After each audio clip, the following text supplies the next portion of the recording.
Hello, all of you fearless listeners. Welcome to Let Fear Bounce. This is Kim Langling, your host of the podcast that brings you inspiration and motivation each week. Join me as I chat with my awesome guests who share their triumphs, their failures, and how they have thrived despite it all. So get ready to be inspired and empowered and to let your own fears bounce. Now let's dive into this episode. Hello, everybody. Welcome to another episode of Let Fear Bounce. This is Kim Langling, your host, and I am so happy that you are deciding to spend just a small part of your day with myself today and my special guest, Alan Lazaros. Now, at 26, he was involved in a nearly fatal car accident that made him question everything. What if this was it? Did I live a life true to myself? And not liking the answers, he decided to take control of his thoughts and his life and change things forever. On his self-improvement journey, he learned to believe in a heart-driven and no BS approach to inspiring, motivating, and educating others on what it is that it really takes to get to the next level. Alan, welcome to Let Fear Bounce. Thank you so much for being my guest today. Very well done on the intro. That was a dramatic reading and said with passion and energy. I am so grateful to be here. 9 years ago, I started listening to podcasts, and they really helped me reorient after that car accident in a much better direction. So I used to listen to the podcasts and hear all these people that are so articulate and they tell their stories, and it sounded like they have it all figured out. And now, although I definitely don't have it all figured out, I'm starting to sound like I do. Yeah. Hey, my grandmother always said, if you say it with confidence, people will believe you. I think that is true. Unfortunately, when people who are wildly inaccurate do that, it's very detrimental. Wildly inaccurate. I love Yeah. how you stated I can think of at least one name, right? that. A couple. Yeah. Wildly inaccurate. Oh, I love that. I love that. So, okay, after at 26, you had this accident. What were the thoughts? And it does allude to it a little bit in your bio, but that thought that it's like you have to change your life and you needed to like big change, like Yeah. 360 change. What was the thought?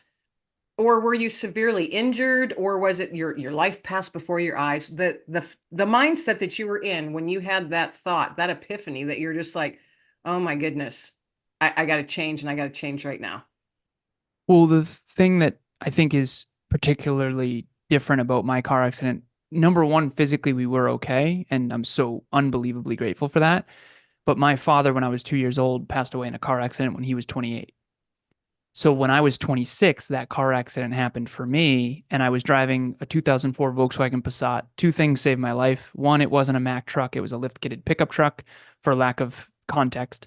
And the number two, VW, the safest car ever.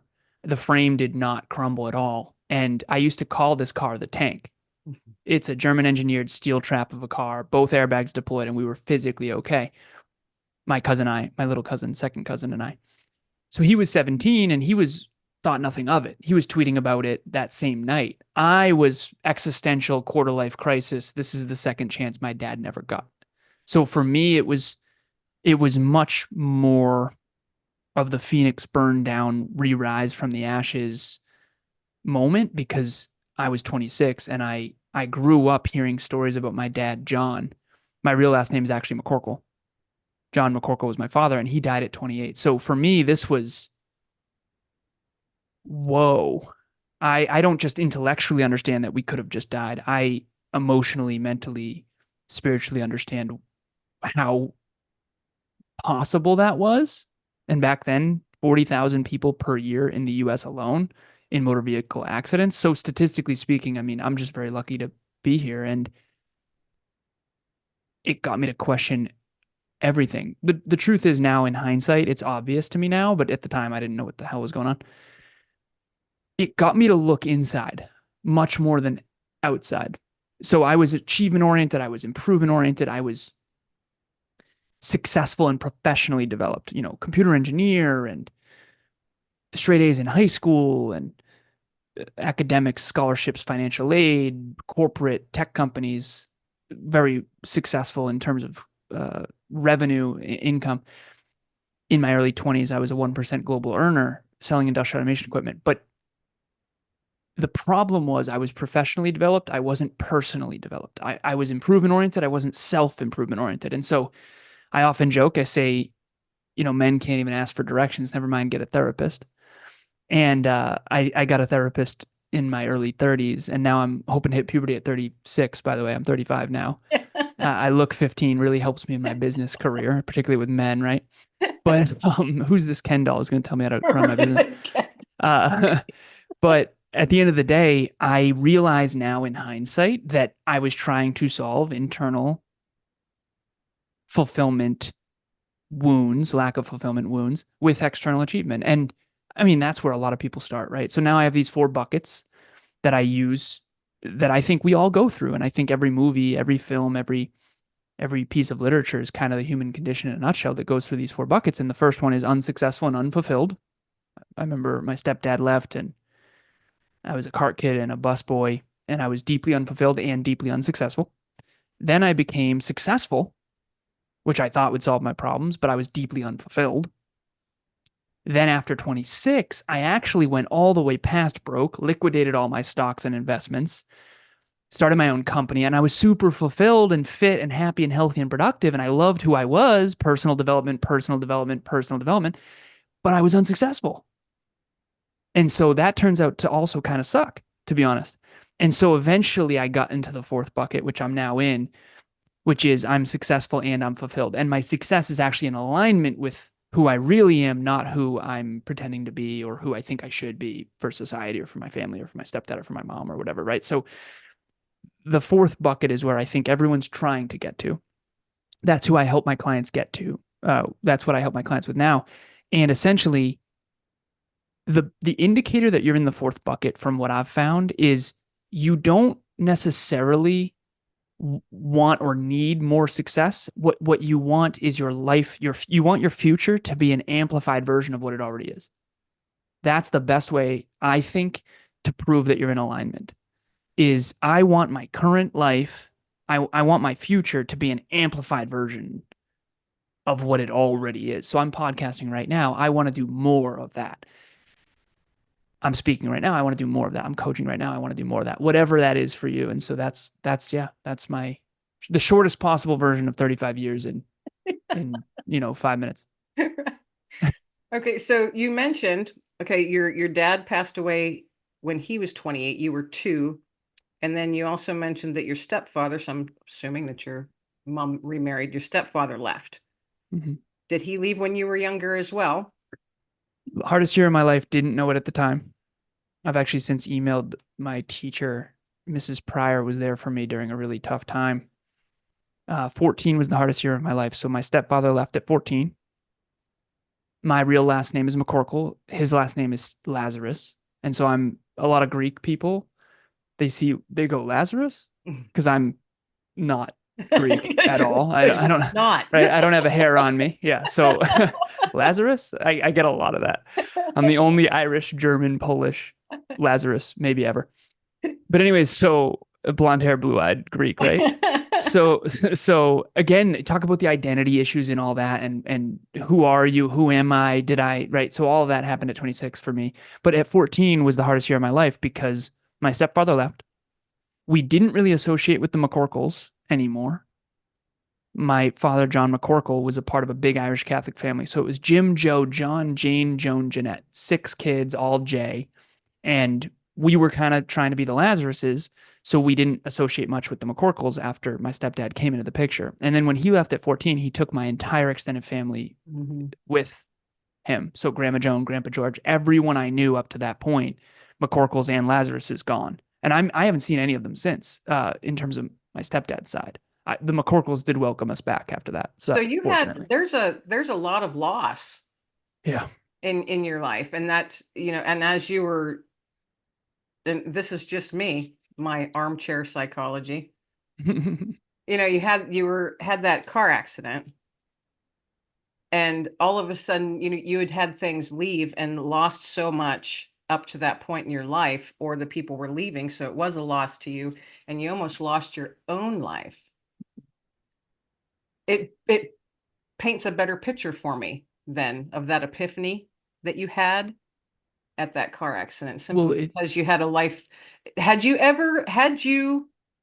at 26, you said that you were very successful in many, many ways. Mhm. Had you ever addressed that loss in your life, or did you fear loss in your life because of Yeah, your formative years? definitely the second one. I feared loss unconsciously, Mm-hmm. and I need to provide a little more context because the abandonment challenges, it wasn't until my 30s I started understanding my fear of loss was not achievement. I don't have the, and we can get into this, but your whole podcast is built on this idea of fear. And I've come to realize that my fears are there. They're just different than most people. So there's kind of two main buckets of fear. There's what I call competence fears of I'm not smart enough, I'm not good enough, I'm not good looking enough, I'm not capable enough. Not capable enough for me doesn't land. I always felt more than capable enough, more than smart enough. Like I was everything came pretty easy to me externally. Not everything, but most things. The other side, and that's what I call competence courage. So apply to the job, write the cover letter, go to the school, apply to the school, try the thing, give the speech, whatever. That's competence courage. A lot of people struggle with a lot of self doubt and they don't believe in themselves. And that's their core wounding. And in internal family systems psychotherapy, they talk about that as defective. You feel defective. The one that I struggled with is unlovable. I don't have defective very much. I just feel, if anything, I feel like more than good enough. If anything, I feel unrelatable because I don't struggle with self doubt very much on the achievement front. But the fear of loss is huge socially. So I think all of our pain either comes from you don't believe in your ability to achieve your own dreams or social pain. Mm-hmm. For me, 99%, probably 99.9% of my pain is all social. And one of the reasons is actually, and I've come to understand this through therapy with my IFS counselor, the defective people that feel not smart enough and not good enough and they don't believe in themselves actually get really triggered by people who do. So if anyone out there is watching or listening to this and you know I'm different than you, but you don't know what's different, and you either think I'm arrogant and full of it or you think I believe in myself way more than you. It's definitely the second one and maybe a little bit arrogant, I don't know. But when I say I don't struggle with self-doubt very much, that triggers you because you want to believe that you don't struggle with self-doubt when in reality unconsciously you actually don't believe in yourself that much. Whereas that actually triggers me because now you're going to hate me and then I'm going to be more abandoned and unlovable. So the unlovables trigger the defectives abandon the unlovables because they make them feel less than. It's this whole thing. So the best way I can describe it again is my business partner Kevin and he's got the defective more than I do and I've got unlovable more than he does. And so we've learned through 7 years of working together kind of why we trigger each other and how that works. And so he said a quote that I think is super powerful, which is you are either afraid that all of you is not enough or you're afraid that all of you is too much. So for me, I'm the second one for sure. I'm not really afraid of the not enough one. You can even hear it in my voice, like, not a problem. But I'll tell you what, if I show you all of me, you might hate me because behind the scenes, I really believe in myself and I'm going to trigger you. And that's where that all stems from. But to bring this back to the context part, 14, yeah, I lost my stepdad's side. That same year, my sister moved out with her older boyfriend. That same year, my mom got in a fight with my Aunt Sandy, her sister, and it was bad. And she ostracized us from her entire side of the family. To this day, I'm 35 years old. I have not seen or talked to a single person in person from my stepfather's side or from my mother's side, except for one, which ended up being the second cousin that I got in that car accident with. And so by the time I'm 14 years old, I kind of lost three families. And so my trauma response to that was twofold. It was there's fight, flight, freeze, and fawn. And I didn't understand any of this at the time, but now I get it. I fawned big time. Don't poke the bear. Socially, I was a coward, huge social coward. Like just fit in, belong, pretend to be less smart so you're not a trigger. Just don't don't ruffle any feathers, right? Because you're gonna get whammoed and bullied. So social coward fawn was my trauma response, but behind the scenes when no one was watching, it was fight. Work harder, aim higher, get smarter. My achiever was born. And I'll tell you what, after my stepdad left, I had this knowing, listen, I don't have a dad. My stepdad just left. My family's in trouble and I don't have a trust fund. I don't have any safety net. Like my mom was a lunch lady and he took 90% of the income with him and I didn't even know how we were going to keep our house. So again, we weren't going to starve, but it wasn't any more abundance. There was no more abundance. And so I just somehow in my unconscious just decided achievement was the answer. And so I did. I aimed as high as you could. My two roads, as arrogant as this might sound, as a kid, I literally had this thought. I said, I'm going to be lawyer, politician, president, or I'm going to be engineer, MBA, CEO of a Fortune 50 tech company like my hero at the time, Steve Jobs. And he's no longer my hero for many reasons, but at the time he was. And so abandonment, unlovable, social cowardice was why I think at 26 I realized I wasn't my true self, is because I kind of lost myself trying to be everything for everyone to try to compensate for the abandonment stuff that I hadn't worked through. Yeah, that's understandable. Understandable. You mentioned IFS. I'm familiar with that. My counselor and I practice that as It's well. the best.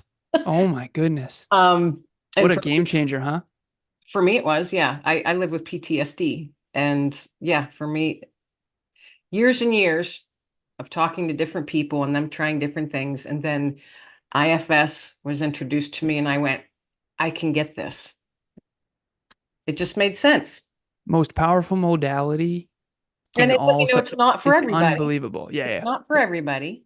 But I know that it's certainly been beneficial for me. And even though it might be hard or confusing sometimes when you're figuring out your parts, you know, Yeah, definitely confusing. but I'm a very visual person and I'm an author. So it was easy for me to actually figure out who my parts were. I give them names. I even describe what they look like, Nice. you know, and that's how my brain works. Nice. But so my question for you, when you were first introduced to this internal family systems, um, how did you react to it? What was your first reaction to it? Did you think, oh my gosh, are you telling me I have multiple personalities? Or were you just like open-minded and saying, yeah, let's just jump in. I want to figure this out. So my IFS therapist, her name is Carol, and I actually was a fitness coach and a peak performance coach and my coaching journey I've been trying to find for a long time. So life coaching and then business consulting and then eventually business coaching. And I had a fitness client, and my whole thing was, listen, anyone can tell you how to lose weight, eat less, exercise more.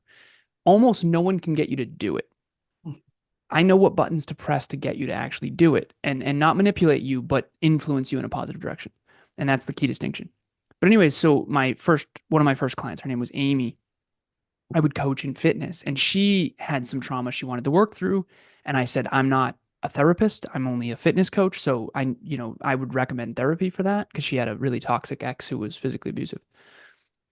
And she said, I'm too scared. You're not only my coach, but you're my friend. She was also an executive admin. She said, would you mind going to the first session with me? And this was back in the beginning, the early days when it was crickets. So I wasn't like, I didn't have 25 clients like I do now and a podcast with a global, right? So I was like, yeah, let's do it. I'm curious as hell. In hindsight, I shouldn't have done this, but whatever. I ended up going to the first therapy session in person and I meet Carol. And she tells me about this IFS thing. And the way she articulated it, I was the most curious. I knew there's certain moments in life, and I don't know if this is a spiritual calling or if this is just my humility of wanting to learn everything under the sun. I was like, whoa, this is awesome. This is validating so much that I already know is true for human beings. Because when people say split personality disorder and borderline, all these different things, and for the psychotherapists listening, please understand that I know that this is an oversimplification, but hey, we're on a podcast here, right? So I don't believe in all of a sudden. So for example, OCD. I have OCD, but I'm not diagnosed with it. It's a line in the sand that you eventually draw. Like everyone has ADHD to some extent. We all fall on a spectrum of a bell curve, statistically speaking. And so most diagnoses are just an extreme version of something we've all experienced. And please don't hate me for that, for anyone out there who thinks that I'm oversimplifying. So at the end of the day, I didn't I had humble curiosity. I was like, what is this about? This is fascinating. And ever since then, eventually I got a therapist, and my girlfriend has been doing therapy since she was 12. And she said, I think you might be leaving some on the table. You do all this external work, science, technology, engineering, mathematics, business, and finance all the time. Productivity, intensity, let's go, achievement, achieve. You really need the inner work, and it's going to unlock you. And I was afraid it was going to make me lazy. Huh? I thought I was going to lose my drive because when I looked around, particularly as a kid, I obviously came up in a very challenging environment. And truth be told, I can't even talk about most of it. But I choose not to talk about most of it. Mhm. But most people around me when I was a kid, and forgive me for this, I thought most people were lazy and unintelligent. I now realize in my mature years, as scary as this is to say, I'm actually just really hardworking and really intelligent, bell curve, statistically speaking. And so I was afraid to lose that drive, that hunger that came from losing everything from a young age. That part of me that was created that helped me thrive through all that adversity. And it turns out, as I've healed, it's only gotten bigger. I thought I was driven before. It's gotten like way bigger now. And so I've been really grateful to realize that the story I was telling myself before is that my adversity in my childhood was an advantage because it made me so driven. And while I think there's some truth to that, in my 30s, after doing a lot of the healing through IFS and other work, it's only gotten way bigger. It's way bigger, like to the point where it's, oh my goodness, I just have to see what I'm capable of, and I every second of every day is how do I get better. And I know that that's very intense for a lot of people, but yeah. Well, each day though, you should be able to look in the mirror at the end of the day, and it doesn't matter at what level, because everyone's level of success is how they perceive it. Mhm. So your level of success is not going to be mine, how you perceive it. But at the end of the day, everybody should be able to look in the mirror and just say, yeah, I did do a little bit better than yesterday, and that's awesome. Mhm. You know, Yeah. I want to be better than I was yesterday. And if that's just a little tiny increment, you're still moving forward, and that's awesome. And then the standards change for each of us based Right, on our own quantum abilities and potential. And that's one of the things that's been hard for me is that most people are projecting their potential, right? So we are not all born with the same potential. And right, if you don't agree with that, go play basketball with LeBron James. You know what I'm saying?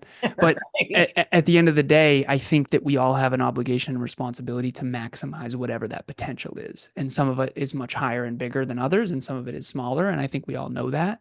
And I think the only way that we are fulfilled is when we have the humility to realize that we're not maximizing it. And for me, after my car accident, that's what I realized. Yeah. And sometimes, unfortunately, it takes almost, a life altering circumstance for people to take a good hard look and say, wow, what am I doing? Yeah, I took a good hard look. And Yeah. I wasn't able to look in the mirror genuinely. I wasn't able to say I'm doing all I can with all I have. And now I can. And So that is awesome. So go you. thank you. Go. Thank you. I appreciate it. It is. It's Yeah, yeah. awesome. It truly is, because not everybody can say that. And a lot of people are on a bumpy road. And hopefully, them listening to you share your story today gives them that little oomph, that little nudge to say, you know what? Hey, I'm not a piece of crap. I actually do have potential. I can do this. I can do that. Sometimes you just got to buckle down, you know, and buckle up because the ride's bumpy. Nice. Buckle down and buckle up. You Yeah. know, the worthiness piece and the self-belief. self-belief piece is what I think it stems from is I think there's sort of four, similar to the four buckets. I think some people have low self-belief and low self-worth, and that's kind of the archetype of the victim. And in films, most films start with a victim who doesn't believe they can make it, right? A hero that hasn't embarked on the journey yet. And then you've got the villain, which is inflated self-worth with low self-belief. It's unearned worthiness. It's like delusional, right? I always use Cal in Titanic, who thinks he's the man, even though his dad is the one. He's a trust fund baby, right? And he's suppressing Rose, if you've seen the movie. Mm-hmm. And then the hero embarks on the journey and starts to believe in themselves, and they go on this journey, this adventure, to learn through adversity how to build self-efficacy and self-belief. And then eventually they realize, holy crap, I've become my own hero, but I still don't have the worthiness. I'm still not worthy, right? And then eventually their mentor, who is worthy, who's already been on the journey, convinces them of their value. And then by the end, and I always use Harry Potter when he broke the wand and threw it away, that's when he was enough. But he couldn't start there. And that's one of the things that bothers me in the self-improvement space is I think a lot of people want to start out with worthiness. And I think that might intrinsically, yes, good. But like externally, I think we're meant to go on some sort of a mission to some call to adventure to discover our own strength and then build worthiness along the way. And I think that self-belief and self-worth can be built in tandem. And I think it's an infinite game and the mountain gets higher as you climb it. So, but there are some people who just, oh, I'm already worthy. And it's, well, they say things like, well, I charge 10 grand a speech. And I say, well, how long have you been speaking? And they say, this year. And I say, well, how many speeches do you have? And they'll say, well, none. And I say, well, you might want to lower your prices.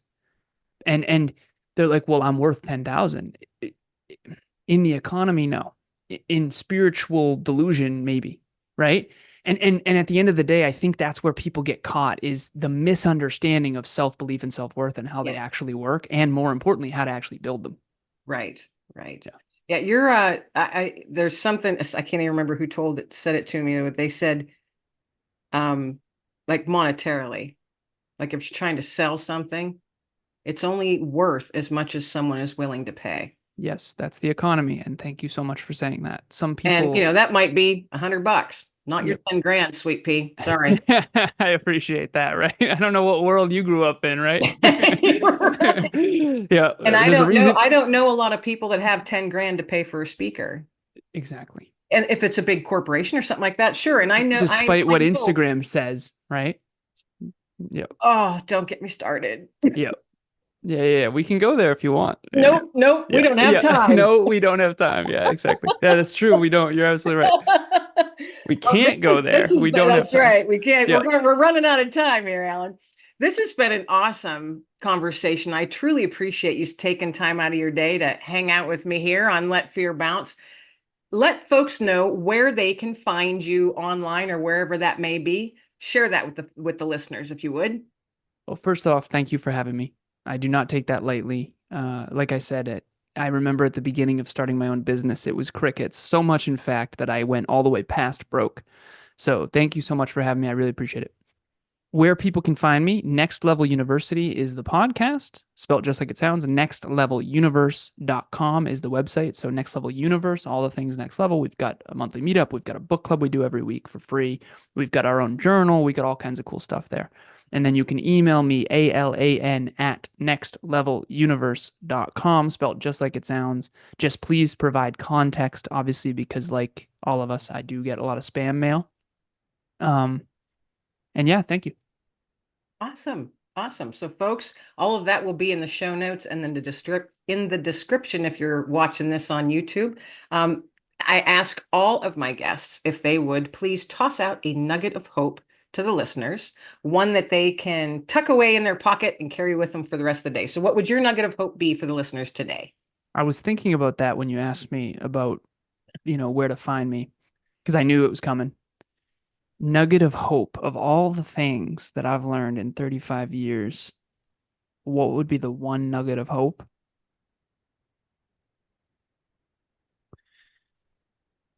Uh, I'm a computer engineering mind and I break everything into formulas and I think in a modality of mathematics, which I do think statistically is the rarest, but of course I would, right? So I think that I can articulate things in a way that other people maybe need.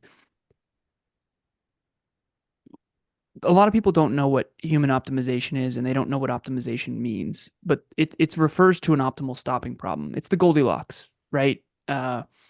Too big or too much or too little. I think one of the reasons life is so hard is people don't think in duality and they don't think in exponentials, and the whole universe is dualities, yin and yang and exponentials. And so to articulate this in a practical way rather than some esoteric engineering blabble, your life is a dance between regret and fulfillment. And they're the two best teachers in the world.